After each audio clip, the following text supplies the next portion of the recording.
फोथायाखै बेखौ रायजोफ्रानो जनजात माने जिमान बावखुंग्रियाव माने जनजातिफोर दङ जाति माहारि हारि धर्म माने निर्बिसेसे माने रावखौबो हिंसा खालामाखै बेखायनो दिनै बे ब्लक कमिटिखौ दाफुंनो हानाया जोंनि थाखाय जोंनि एपिबि दोलोनि थाखाय गोरलै जादों मानो होनोब्ला गासिबो जातिनि दिनै मुसलमानानो जा आधार कार्ड जिमान माने बर'नि अनगायैबो गासिबो हारि माहारिफ्रा गासिबो जइन जादों आरो लोब लोब फैदों जिनाखि दहायसो बावैसो बुंलांनाय सासे बिबुंथिगिरिया बुंलांदोंमोन जे बिपिएफनिफ्रायबो फैगासिनो दं इउपिपिएलनिफ्रायबो फैगासिनो दं माने जों बे बावखुंग्रि हिसाबै माने गोरलै जाबाय जे जों फैगौ सेप्तेम्बर दाननि जेनाखि बिसायख'थि बे बावखुंग्रि हिसाबै जोंहा उदांस्रि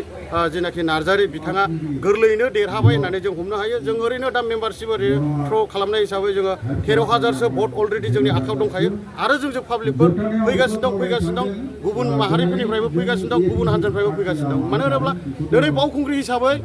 जोंनि लाइमोन सेंग्रा सिख्ला जेनाखि साख्रि बाख्रिनि खोथा दंमोन जेनाखि जौगाखांनायनि माखासे लाइमोन इउथ्सफोरनि थाखाय जेनेबा थांनानै थानाय जेनेरेसन माबा मोनसे चान्स बा सुबिदा मोननांगौ बेफोर दिनै जेबो गैया आरो बावखुंग्रि हिसाबै दिनै बिथाङा 20 बोसोर बिपिएफ पार्टिजों थादोंमोन बिपिएफआ 15 बोसोर रायजो सालायदों बे 15 बोसोर रायजो सालायनायाव बिथाङाथ' जेनेबा इएम मोनाखैब्लाबो बियो सरकारजों दंमोन निस्सय बियो बावखुंग्रि हिसाबै बावखुंग्रिखौ डेभेलप खालामनो थाखाय बियो माखासे पेकेज लाबोनानै बियो बावखुंग्रिनि माखासे दालां बायनाय माबा बिदिनो लामा सामा जौगायो बिदिनो लाइमोन सेंग्रा सिख्लाफोरखौ सुबिदा होनो हायोमोन बिथाङा नाथाय मावाखै दिनै बेनिखायनो दिनै बिथांनि जेनाखि एक्टिभिटिस बे 15 बोसोर 20 बोसोराव जेनाखि बिथांनि एक्टिभिटिस बे एक्टिभिटिसखौ पाब्लिकफ्रा नुनानै रायजो राजाफ्रा नुनानै आनसेटिसफाइ जानानै दिनै गोदान मोनसे स्ट्रं मोनसे मजबुत पार्टि नागिरै राजनितिक हान्जा नागिरै दिनै मोनबाय बे मोननानै दिनै बयनिबो गोसोआव रंजाखांनाय फैदों खुसि मोनदों बयबो रावखौबो बुंनांला ओरैनो गामिफ्राव थांबाबो सासेबो जोंखौ दासिमबो जोंखौ मिसबिहेभ खालामफेराखै खुनुदिन सासेबो जोंखौ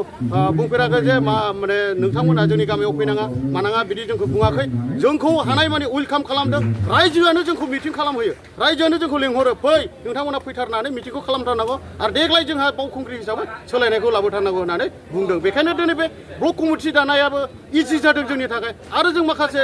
जोंनि प्राइमारि कमिटि दानाय बेबो इजि जालांगोन जोंनि थाखाय माने बेयो जोंनि थाखाय फेक्टर जाला आरो माने जोङो अलरेडि जोंनि थाखाय हाजार मानसिफ्रा हाजार जातिनि सुबुंनि मानसिफ्रा जोंखौ हेफाजाब होगासिनो दं हेल्प होगासिनो दं बेखायनो जोंहा इजि जागोन